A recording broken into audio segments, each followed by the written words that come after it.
Good morning, good morning, good morning, Internet. Craig Chamberlain here, aka Craig the Tech Teacher. Been in technology for about 20 years, and I came across something yesterday on Twitter that I was ridiculously impressed with. Don't know if you've heard of this organization or this website called Hit Record, or you can call it Hit Record or Hit Record. It's called Hit Record, but put together by Joseph Gordon-Levitt, and it's a community collaboration project, so you can kind of bring people together to share and express their thoughts and opinions on things. I'm going to be doing a few of these. I think it's a fantastic, I think it's a fantastic idea to get people talking about important issues, but in a reasonable way. Check it out. But today I'm going to talk about it's about time. It's about time. I mean, we've got enough information on this encryption topic with Apple to draw some pretty finite conclusions about what's really going on with this. What frustrates me about most of the things that are going on, and I was actually talking to my buddy about this yesterday, is every time there's an issue in the news now, it's got to be one sect against the other. Like this is like the culture we're in now. It's Apple versus Android. It's Mac versus PC. It's what's his name? The Team Jacob versus Team Edward. It's Iron Man versus Captain America. We got to be divisive on everything, right? And so this situation that's going on with Apple and the encryption and whether they should release a backdoor to the FBI, we call it a backdoor, whatever we want to call it, release the ability to the FBI or the code necessary to the FBI so that this phone can be hacked. And this is a very serious issue. I mean, people were killed, and potentially future violence could be prevented if this phone was able to be hacked. But that doesn't necessarily mean that we drop everything we believe in and then move forward with just saying, let's do it, right? Part in our gut, that's what we want to do. You know what I mean?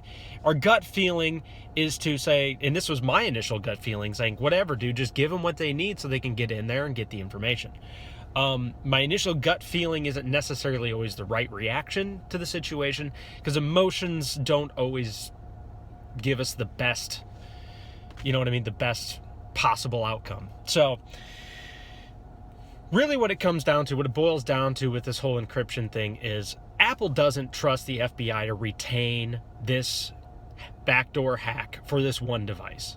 There's two main issues going on here. First of all, you can't really control what happens to information once it's released.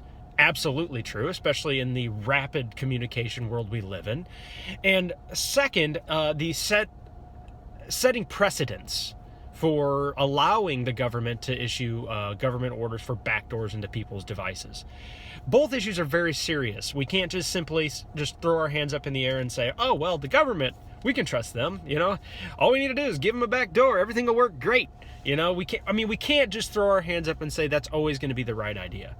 But on the other hand, we don't want to neglect what had happened, and we also don't want to neglect the possible information that our government could get from these devices.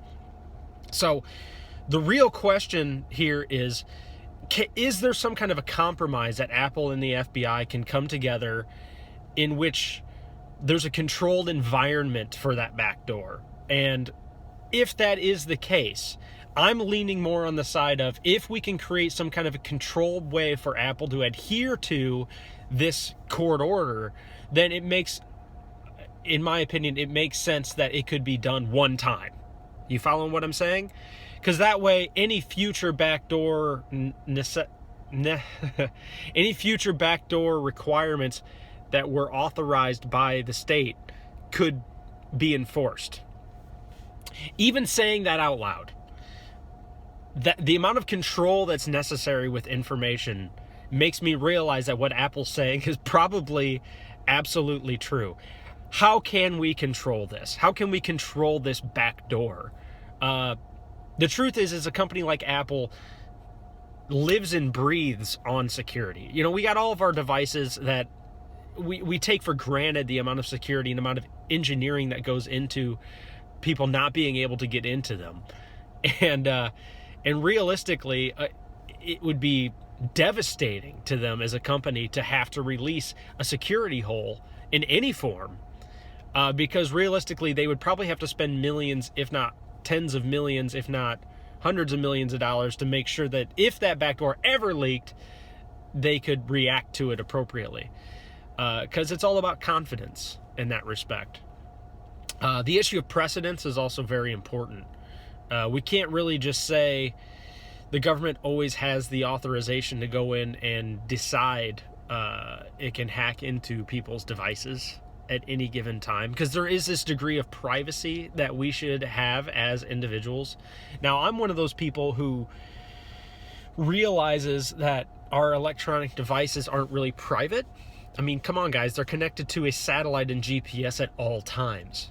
You know, you can't really just expect to have privacy when the device you're actually engaging with is public. You know what I mean? In a lot of forms. Privacy anymore when it comes to the internet, I actually did a video on this before. It's called Internet Privacy You Have None. Realistically, there is no privacy in today's culture when it comes to technology. We got social media, we've got all this other stuff. Social media, cell phones. We're not private people anymore, guys. You guys. So when it comes to our devices and privacy, it's safe to assume that you have none. It's a much safer bet, much safer conclusion to draw that you don't actually have any privacy. So the idea that we are entitled to privacy on our electronic devices, I'm somewhat like, you don't have it. You already don't have it. Encryption, to a degree, encryption keeps locally what your privacy is, but how much stuff do you guys keep on your phones that's stored locally that you really are concerned with people getting a hold of? Realistically, what percentage of you have information on there that you aren't already sharing publicly? If anything, 90% of us are using our phone as a gateway to a public forum of some kind. It's a gateway to social media. It's a gateway to Facebook, Twitter. It's a gateway to YouTube. It's a gateway to, like, every app. We've already authorized a huge amount of our personal data to be shared. The only thing I could think you might have on your phone that isn't already shared, and by the way, your photos are probably shared on iCloud, which, by the way, means you have no privacy. It's not restricted to just your device. The only thing I could think that's restricted locally on your phone would be like a private photo or your contacts. Is there anything else on your phone that's actually private, that you actually like, I need to keep this on my device so that nobody gets a hold of it?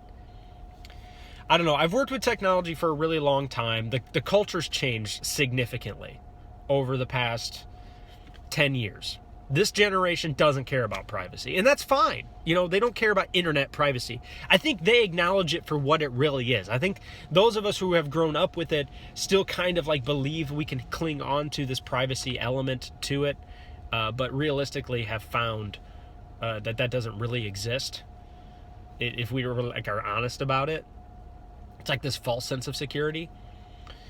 So when it comes to the FBI thing, I don't know. It's hard for me to trust the FBI to keep a hold of this information. I think if it was somehow done in a managed, controlled environment that was actually controlled by Apple, the whole process of cracking and getting into and getting them the information they want out of the phone was in a controlled environment, much like these research and development teams that are very, very, very, very high security, tight security environments, where Apple had control of when the key was used and when the key was destroyed, and they were entitled to destroy the device that the key was used on after the information that the FBI required was gathered. Then I would say that it would be okay. Outside of those circumstances, I am not okay with the government being just handed over a backdoor that can potentially be used on multiple devices and easily shared, or accidentally shared, or stolen. My thoughts on it.